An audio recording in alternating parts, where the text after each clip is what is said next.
Et entre dérèglement climatique, incertitudes économiques et arbitrage politique, l'adaptation devient un enjeu de pérennité économique. Mais peut-elle vraiment être pardon, mais peuvent-elles vraiment piloter cette, transformation? On en parle avec, 3 invités qui incarnent 3 leviers déterminants: la donnée, la stratégie et le financement. Cédric, vous dites, qu'une entreprise fait forcément un pari sur l'avenir. Mmh. C'est ce que vous m'avez dit en préparant cette émission. Continuer à produire du carbone, c'est parier que le prix du CO2 restera bas. Investir pour se décarboner, c'est parier qu'il va monter. Mais comment on fait ce pari quand personne ne sait de quoi demain sera fait? Vous avez très bien posé la question. En effet, les entreprises, elles sont soumises à ce qu'on appelle les risques et les opportunités de transition. C'est-à-dire que si la transition a lieu, je veux dire par là, pour de vrai, hein, pas en faisant semblant comme jusqu'ici, en tout cas pas encore au bon niveau, si la transition a lieu au bon niveau, il va forcément y avoir des conséquences sur le business model des entreprises. Parce que pour y arriver, il va falloir mettre en place des changements de règles du jeu qui vont les impacter. Voilà. Donc, la difficulté, quand on gère un risque, c'est de combien comprendre quelle est la probabilité du risque qu'on est en train de gérer. Mmh. Et là, le risque dont on parle, c'est le risque que la transition se passe, le risque qu'on prenne les mesures qui vont bien pour sauver le climat. La probabilité que ça arrive, on ne la connaît pas, puisque ça va dépendre des décisions des gens. D'ailleurs, dans le rapport du GIEC, il y a 5 grandes familles de scénarios, et le GIEC dit on n'est pas capable d'affecter des probabilités à chacune de ces grandes familles. Pourquoi? Parce que on n'en sait rien, parce que ça dépend des décisions des gens. Le rapport du GIEC lui-même étant là pour influencer ces décisions. Donc, il ne peut pas y figer le débat en disant il y a X% de chance sur chaque scénario. Donc, à partir de là, comment on fait? Parce que, et c'est pour ça que je dis que les entreprises font un pari. Quand une entreprise décide de décarboner son activité, de changer, de passer d'un four à gaz à un four électrique pour une installation Mmh. industrielle, par exemple, eh bien, qu'elle s'en rende compte ou pas, qu'elle le veuille ou non, elle fait un pari sur le futur prix du carbone qui va impacter le prix du gaz et qui va impacter s'il valait mieux rester au gaz ou passer à l'élec à l'avenir. Parce qu'en général, le four élec, il va être plus cher que le four à gaz, Mmh. mais derrière, il va permettre de faire des Mmh. économies. Donc, quand on a ce choix-là, obligatoirement, on fait un pari puisqu'on n'en sait rien. Alors, la responsabilité des responsables d'entreprise dans ces cas-là, c'est d'assumer la décision qu'ils prennent et de dire j'assume que je fais un pari sur telle trajectoire de prix du carbone et telle trajectoire de prix du carbone correspond à tel scénario climatique à peu près. Voilà, donc, c'est la responsabilité des patrons d'entreprise que de dire, voilà, moi, j'ai réuni mon COMEX, on est d'accord pour baser la stratégie de la boîte sur l'hypothèse que le monde va suivre cette trajectoire. La mauvaise nouvelle, c'est que personne ne pourra leur valider s'ils avaient bon ou pas, mais la bonne nouvelle, c'est que personne ne pourra dire le contraire non plus. Donc, la décision qu'ils prendront sera la bonne décision, tout simplement parce que c'est la leur. Mais donc même l'inaction en soi, c'est une décision L'inaction stratégique? est une décision stratégique. On peut tout à fait dire je ne touche à rien parce que je suis persuadé que nos politiques seront infoutues de nous sortir des politiques climatiques à la hauteur. Et ça se respecte tout à fait. À vrai dire, quand on regarde autour de nous, Oui et non. Oui. c'est même parce plus qu'ils ou moins sont rationnel. C'est- Oui, Rachel. Ça a quand même un impact. L'inaction Mm. n'aura peut-être pas d'impact au final parce que le monde sera ce qu'il sera, Oui. s'il y a si les dirigeants ne suivent pas. N'empêche qu'il y a quand même un sujet à court et moyen terme qui est celui du recrutement. Une entreprise qui ne fait Tout rien à fait. aujourd'hui, elle ne recrute Tout pas. à fait. Il y a un sujet très court Mm. terme, Mm. moyen terme aussi, mais surtout très court terme, de réputation Mm. du client. Donc en fait, il y a de toute façon, il y a moins de risques à parier vers un changement et vers l'action, parce qu'à très court terme, il y a quand même un coup près réputationnel Mm. et d'emploi aussi, en tant qu'employeur brand, hein, de marque employeur, qui est important. Mais juste pour le sujet des Mmh. PDG d'entreprise, franchement, c'est compliqué aujourd'hui Bien sûr, c'est pour eux. Mais il faut quand même rappeler, et on ne leur dit pas assez, sur toutes les tailles d'entreprise, petites, moyennes, grandes entreprises, c'est le mandat du PDG que de faire que son entreprise dure pour toujours. C'est ça, en fait. Le mandat d'un dirigeant d'entreprise et du COMEX, hein, parce qu'on n'en parle pas Mm. assez des conseils d'administration, etc. Mais COMEX, conseil d'administration, leur mandat, c'est de faire que l'entreprise dure pour toujours. Donc, en fait, aujourd'hui, ne pas avoir dans l'agenda Mmh. d'un board, d'un conseil, de X réunions, ne pas avoir ça à cet agenda, ne pas être tout le temps en train de parler de on y va, on n'y va pas, on y va, on n'y va pas, en comprenant qu'il y a un sujet court terme, moyen terme, sur les sujets réputationnels d'employeurs et de toute façon économique, de pérennité à temps moyen, long terme, c'est quand même, c'est quand même fou, quoi. Je veux dire, c'est ne pas être un bon dirigeant aujourd'hui. Pour moi, ces dirigeants ne méritent pas leur salaire en fin d'année.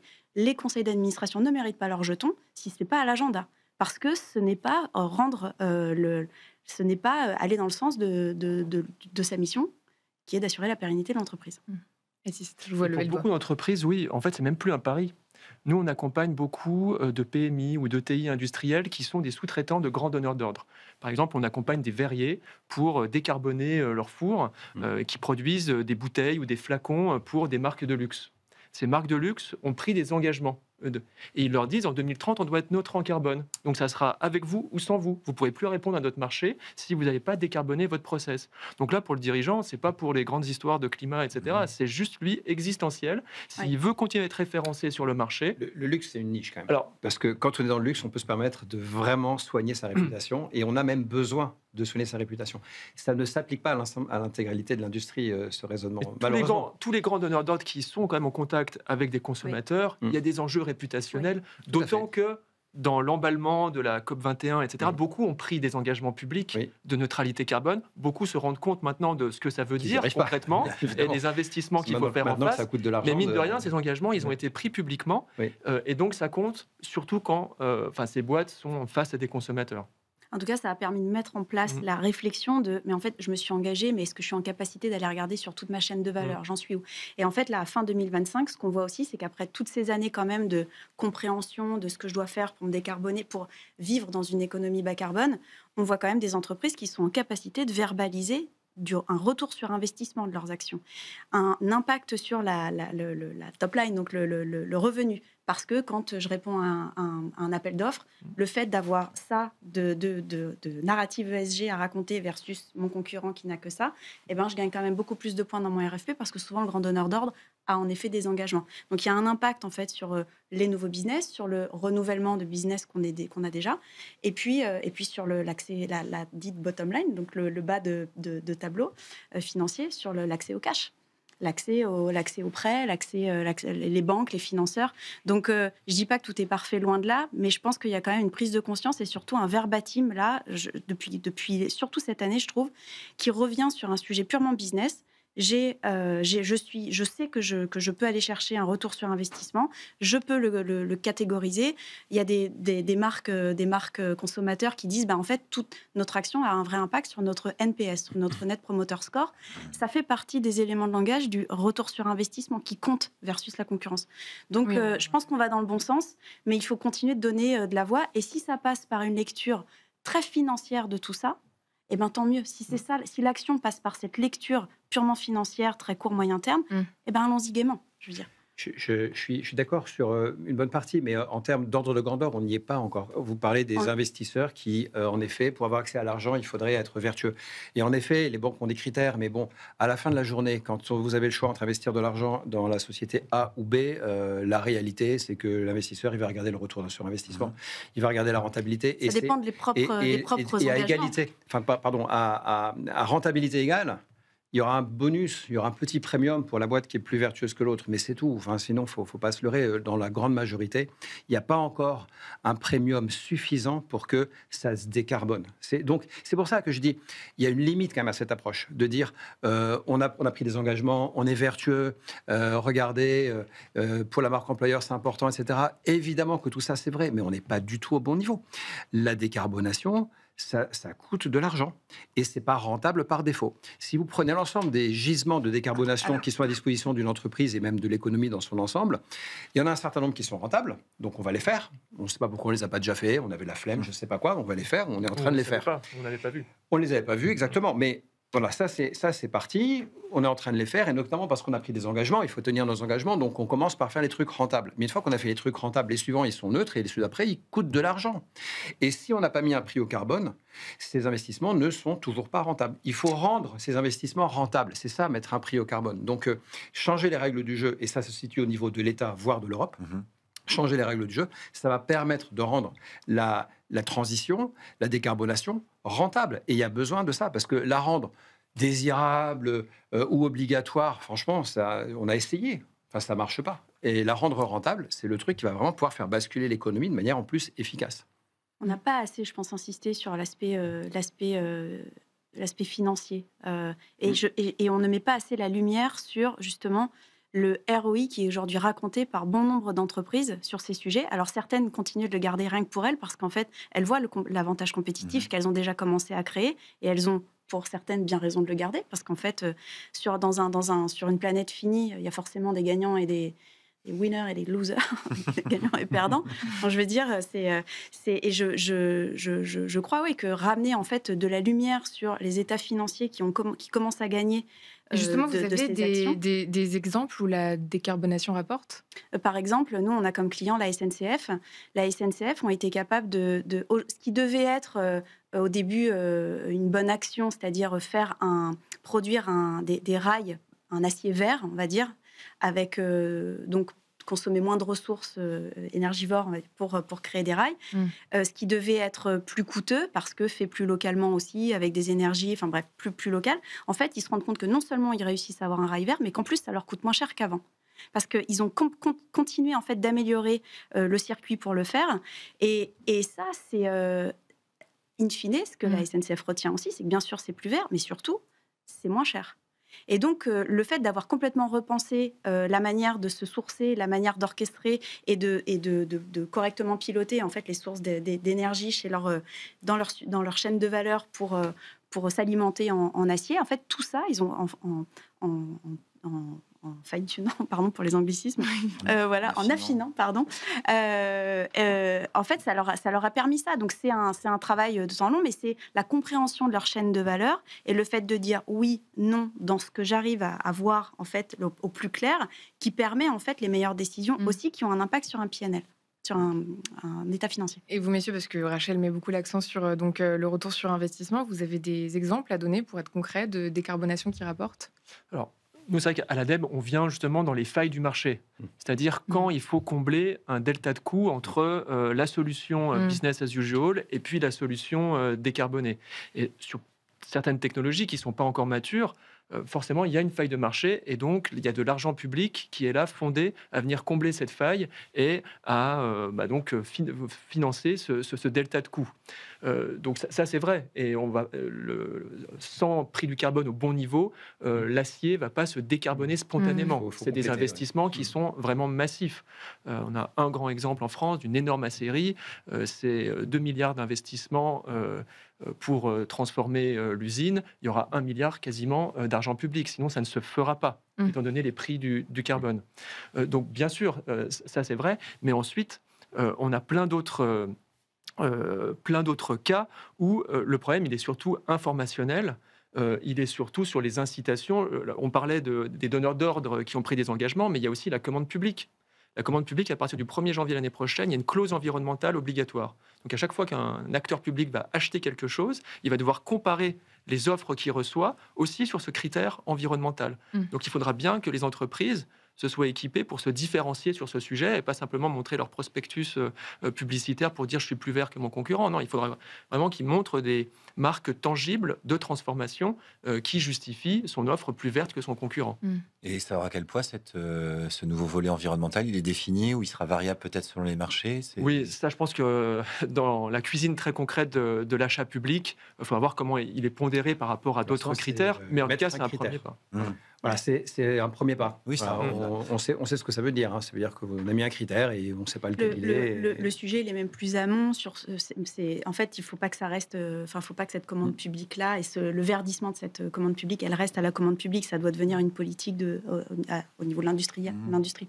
C'est au niveau de la réindustrialisation. Ça doit être pris à cet endroit-là. La commande publique, et en fait, c'est une façon de mettre un prix au carbone. Oui, mais c'est vrai que la mécanique, aujourd'hui, elle devrait être déportée justement sur le verdissement de ces achats-là. Ça devrait être déporté et d'abord porté par le... Mais vous voyez, il y a un gros delta même entre j'ai mis un critère environnemental dans mes critères d'achat et je me suis doté d'un prix interne du carbone.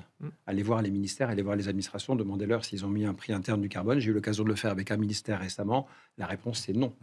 Donc, ça veut dire quoi un prix interne du carbone? Je suis une entreprise. Je me dis, je vais mettre un prix interne du carbone, c'est-à-dire que chaque fois que j'ai mis du CO2, je m'auto-flagelle là et puis je me fais payer une taxe à moi-même. Voilà. Et puis derrière, cet argent, je sais pas, je vais l'investir pour faire de la reforestation à Madagascar. Super. C'est très, très bien sur le plan RSE.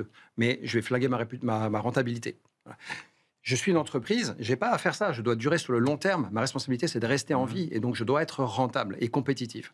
Et par contre, je suis l'État, je suis dépositaire de l'intérêt général, j'ai le droit de mettre un prix au carbone, j'ai le droit d'acheter ce truc-là, même s'il coûte plus cher parce qu'il est moins carboné, parce que je suis l'État, parce que je suis une administration publique. Et que ça préservera la santé des C'est administrés. pas le cas aujourd'hui. etc. C'est pas le cas aujourd'hui. Alors il y a le critère qui va arriver. On va regarder ce que c'est ces critères-là. Mais pour l'instant, il n'y a pas de prix interne dans les administrations publiques. Et en effet, l'achat public, la commande publique peut être extrêmement puissante pour verdir l'économie si systématiquement, il n'y a pas juste un petit critère dans un coin qui dit qu'on a trié ses déchets, mais qu'il y a un véritable prix interne du carbone qui soit au bon niveau.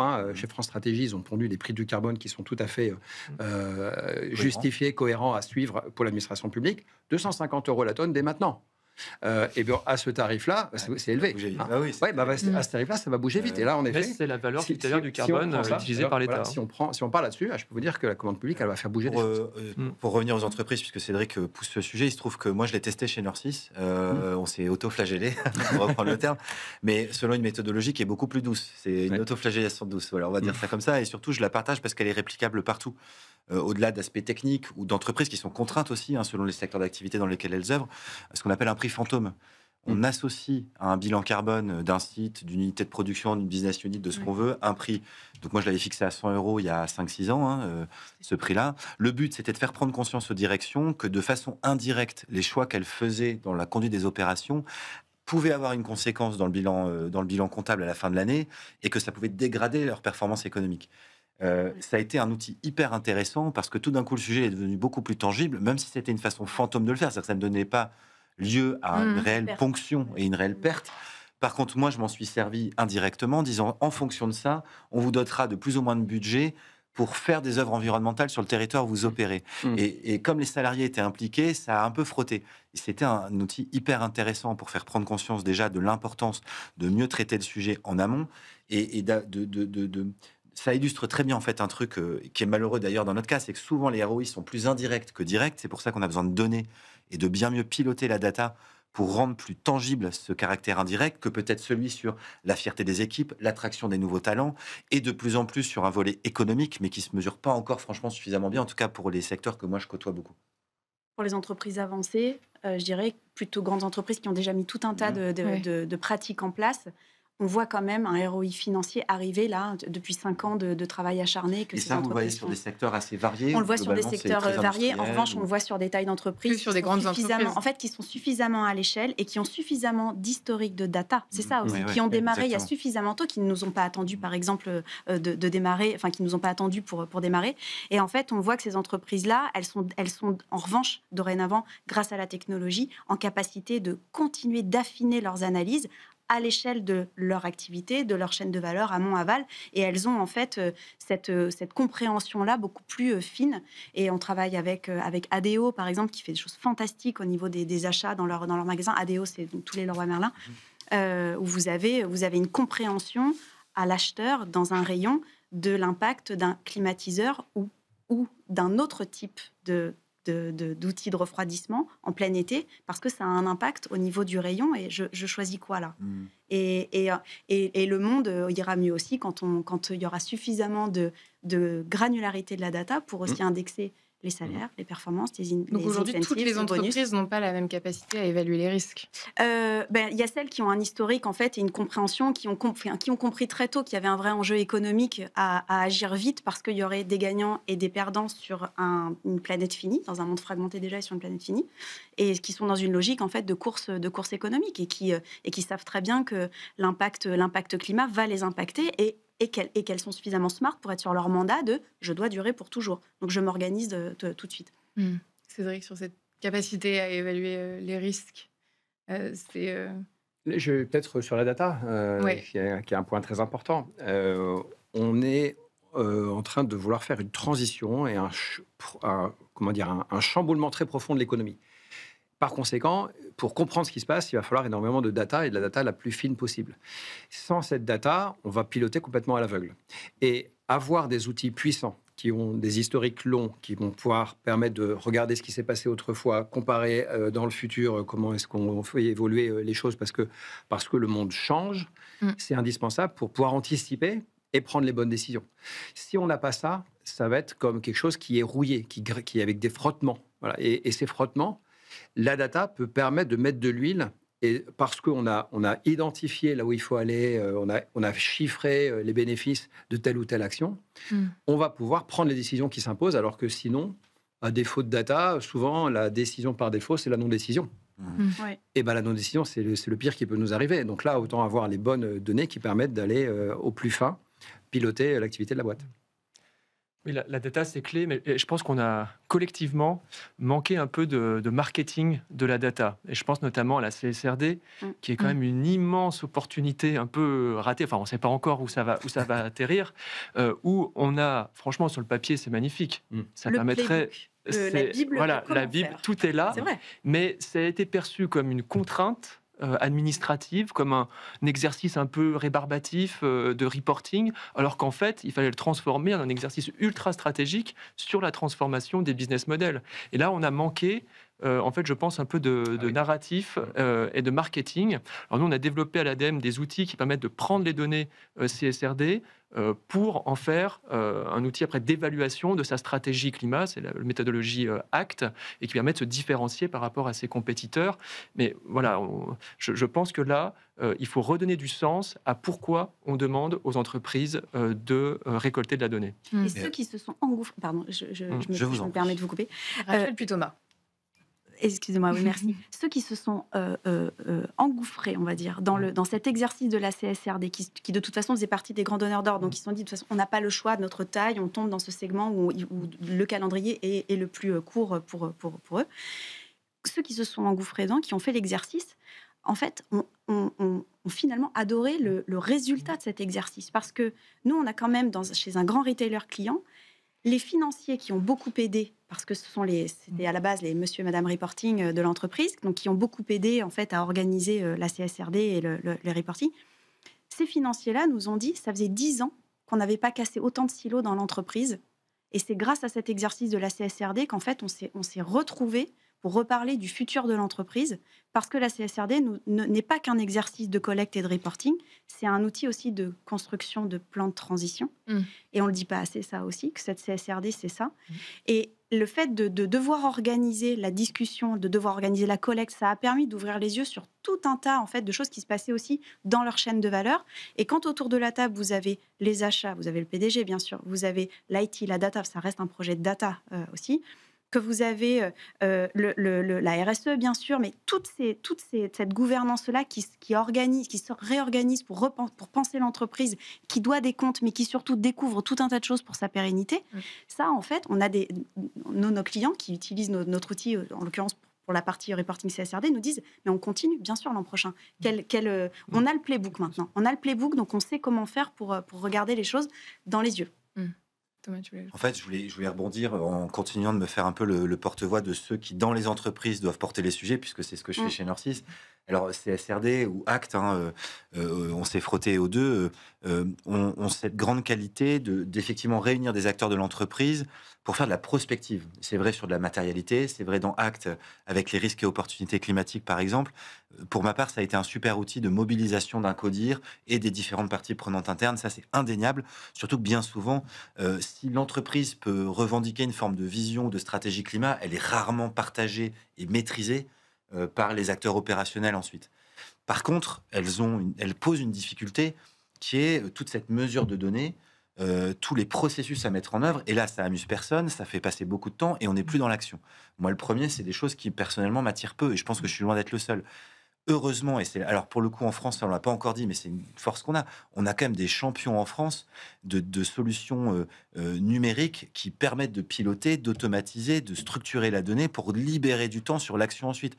La CSRD, elle a été franchement beaucoup attaquée sur la complexité qu'elle représentait en termes de volumétrie de données à produire. Alors que la technologie est déjà organisée, que tout l'écosystème de consultants qui utilisent cette technologie sont organisés, que le playbook, que le guide est organisé.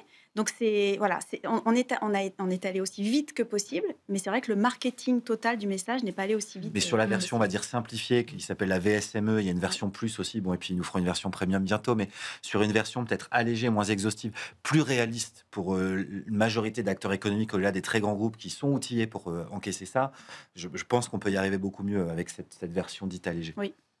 Cédric, sur la formation, donc, vous l'avez dit tout à l'heure, vous portez aussi la fresque du climat, une association lancée en 2015 qui développe des ateliers de sensibilisation aux enjeux climatiques. Vous avez formé plus de 2 millions de personnes. Qu'est-ce qui bloque encore aujourd'hui? C'est le temps, la culture ou juste la peur de changer? Un peu tout ça. Le temps, parce qu'une fresque du climat, c'est 3 heures. Et mine de rien, en 3 heures, on comprend énormément de choses par rapport à se taper la lecture des rapports du GIEC, qui sont quand même assez conséquents. Il faut 3 ans à peu près. Alors, lire l'ensemble du rapport, je pense que c'est 3 ans. En effet, on peut se contenter des résumés techniques, et la plupart des gens ont lu en général les résumés aux décideurs, ce qui est déjà pas mal, ou la synthèse, voilà, une trentaine, quarantaine de pages.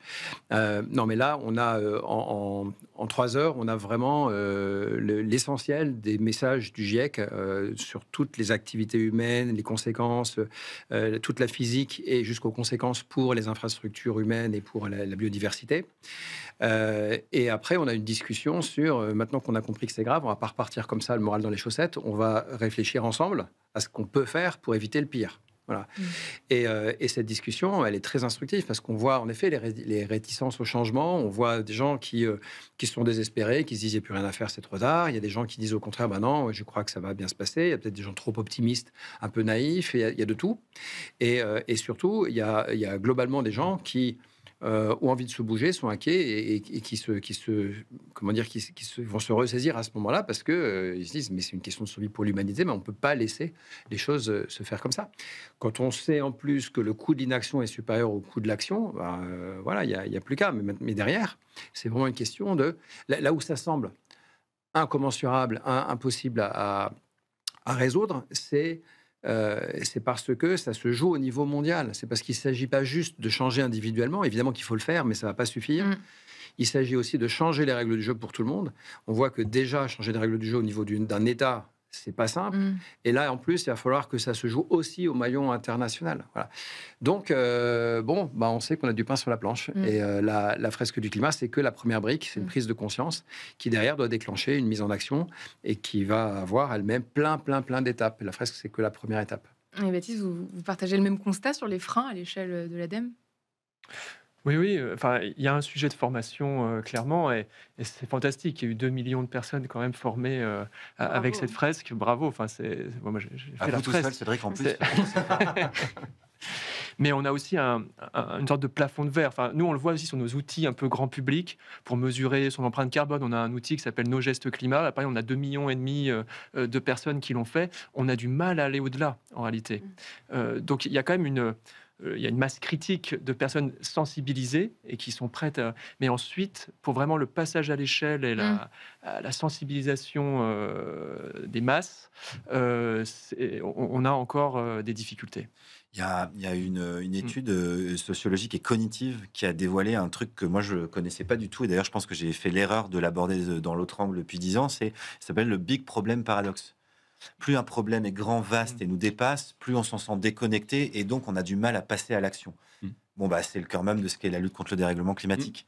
Et donc j'ai bien peur qu'on ne puisse passer outre le fait d'être de plus en plus confronté aux conséquences directes du dérèglement climatique pour se dire en fait ça y est, c'est plus le problème de l'humanité tout entière, c'est mon problème du quotidien, c'est mon réseau de transport qui est impacté parce que les lignes électriques tiennent plus, c'est les températures qui sont plus tenables, c'est mon appart qui peut plus être rafraîchi. Alors là, oui, je dois passer à l'action et contribuer à autre chose. Ce sera mais c'est pas la même chose que l'atténuation.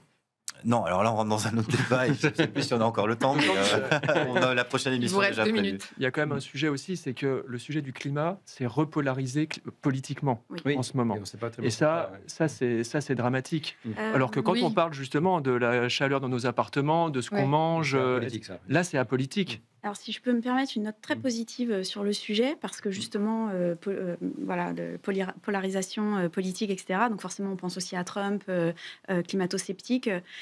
nous, cette année, chez nos clients, les États-Unis sont devenus la première zone en termes de croissance de revenus. Qu'est-ce que ça dit, ça ? Ça dit qu'en fait, alors bien sûr, le pays est vaste, hein, mais il y a en fait beaucoup d'entreprises, de grandes entreprises américaines, qui veulent absolument s'équiper, qui sont déjà en train d'être en fait sur un niveau d'analyse granulaire de leur entreprise, de leur chaîne de valeur, et qui s'organisent déjà pour être sûr d'être en capacité de reporter, en tout cas, dans un monde qui est quand même interconnecté. Alors, ce qui est intéressant, et qu'elle commence à agir, donc on voit bien, nous, l'utilisation de nos modules de suivi, d'estimation, de trajectoire, et puis d'initiatives liées. Et ce qui est intéressant, c'est qu'elles nous disent, en fait, on ne communique pas sur ce que l'on fait. On a de grands acteurs du textile, on a de grands acteurs logistiques aux États-Unis, on a des retailers aussi, la food, beverage, etc., packaging, donc vraiment très émetteurs de carbone.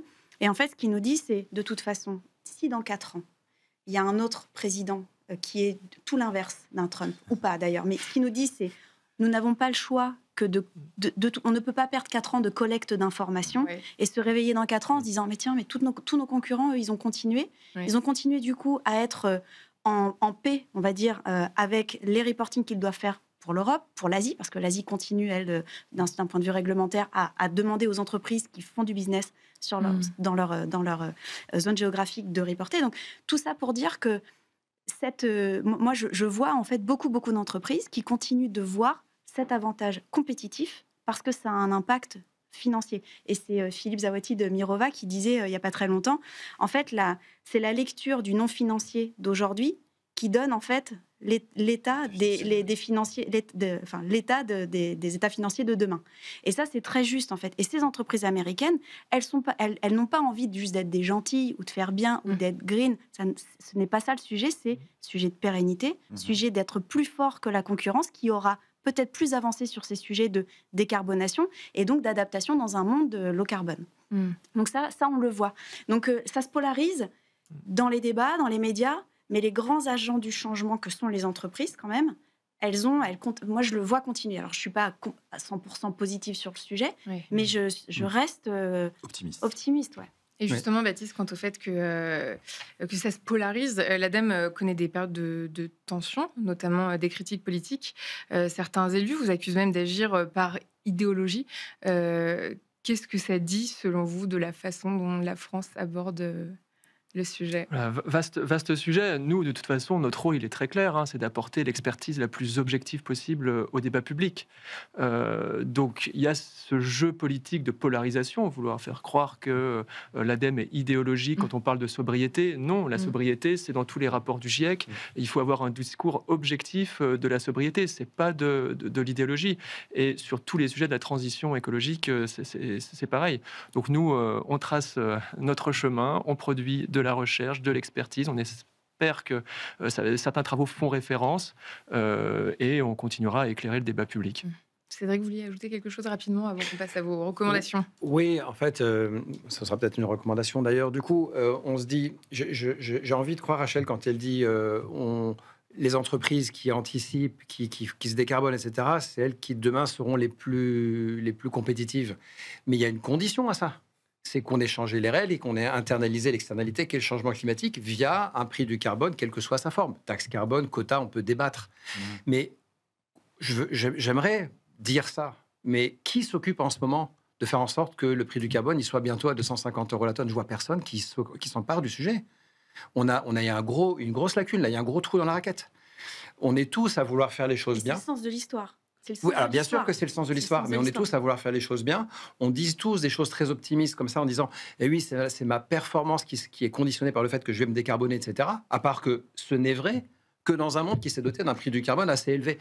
Qui s'en occupe? Il va falloir qu'en parallèle qu'on dit ça, qu'on s'en occupe de ce prix du carbone. Au-delà de la marge et de la compétitivité coût versus compétitivité valeur, il y a quand même des consommateurs qui veulent voir maintenant les tonnes de CO2 allouées, le fameux product carbon footprint, l'empreinte carbone produit. Bon courage avant d'y arriver. Ça s'organise. Et en fait, il y a une granularité de data qui aujourd'hui est de plus en plus, je veux dire, en capacité d'être collectée et donc mise sur certains produits. Ça, c'est quand même, ça raconte une histoire réelle, là, tout de suite, Tout à fait. qui fait qu'une entreprise peut vraiment penser sa compétitivité. Il faut que je vous l'arrête. On passe à notre dernière séquence, Paris d'avenir.